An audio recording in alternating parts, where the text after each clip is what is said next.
അപ്പോൾ ഇത് day 1 in the ട്രെയിനാണ് കേട്ടോ. അപ്പോൾ രാവിലെ എണീച്ച പാടെ ഫോൺ നോക്കിയില്ലെങ്കിൽ ഒരു സമാധാനം ഉണ്ടാവില്ലല്ലോ.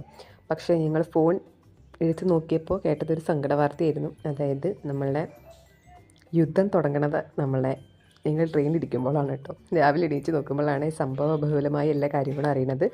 പിന്നെ ആകെ ടെൻഷനായിരുന്നു കേട്ടോ. പിന്നെ വേഗം ഫുഡൊക്കെ കഴിച്ചു. അതിൻ്റെ ഇടയിൽ നല്ലൊരു മഴ കിട്ടി.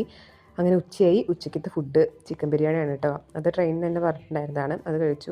തിരക്കടില്ലാത്തൊരു ടേസ്റ്റൊക്കെ ഉണ്ടായിരുന്നു. പിന്നെ നല്ല വിശപ്പുള്ളതുകൊണ്ട് നല്ല ടേസ്റ്റായിട്ട് തോന്നി കേട്ടോ. അത് കഴിഞ്ഞ് പിന്നെ ഞങ്ങൾക്കൊരു ഐസ്ക്രീം കിട്ടി. ഐസ്ക്രീം നല്ല ഭംഗിയൊക്കെ കണ്ട് വാങ്ങിയതാണ്. പക്ഷേ അട്ടർ ഫ്ലോപ്പായിരുന്നു കേട്ടോ. വെറും പഞ്ചസാര വെള്ളം കലക്കി വെച്ച മാതിരി ഇരുന്നുണ്ടായിരുന്നു. പിന്നെ ഒരു കോഫി കുടിച്ചു. പിന്നെ നല്ല ക്ലൈമറ്റ് ആയിരുന്നു കേട്ടോ. അവിടെ നിന്ന് അങ്ങോട്ട് വൈകുന്നേരമായി. പിന്നെ രാത്രി ആയപ്പോൾ നമ്മൾ സ്വിഗ്ഗിയിൽ നിന്ന് ഫുഡ് ഓർഡർ ചെയ്തിട്ടുണ്ടായിരുന്നു കേട്ടോ. അതായത് ചപ്പാത്തിയും പിന്നെ എന്തായിരുന്നു ചിക്കൻ കറി ആയിരുന്നു. അത് കുഴപ്പമില്ലാത്ത ടേസ്റ്റായിരുന്നു കേട്ടോ. പിന്നെ നമ്മൾ പറഞ്ഞു ഡൽഹിക്കാണ് പോകണമെന്നുള്ളത്. സോ ഇവിടെ ഈ സംഭവങ്ങളൊക്കെ നടക്കുമ്പോഴാണ് നമ്മൾ ട്രെയിനിലായിരുന്നു. അപ്പോൾ ഫുൾ ടെൻഷനായിരുന്നു നമുക്ക്. എല്ലാവരും വിളിച്ചു ചോദിക്കുകയായിരുന്നു ഓക്കെ അല്ലേ എന്നൊക്കെ. എന്തായാലും കുഴപ്പമൊന്നും ഇല്ലാണ്ട് ഞങ്ങളവിടെ എത്തി. അപ്പോൾ എന്തായാലും ബാക്കി അടുത്ത വീഡിയോയിൽ കാണാം.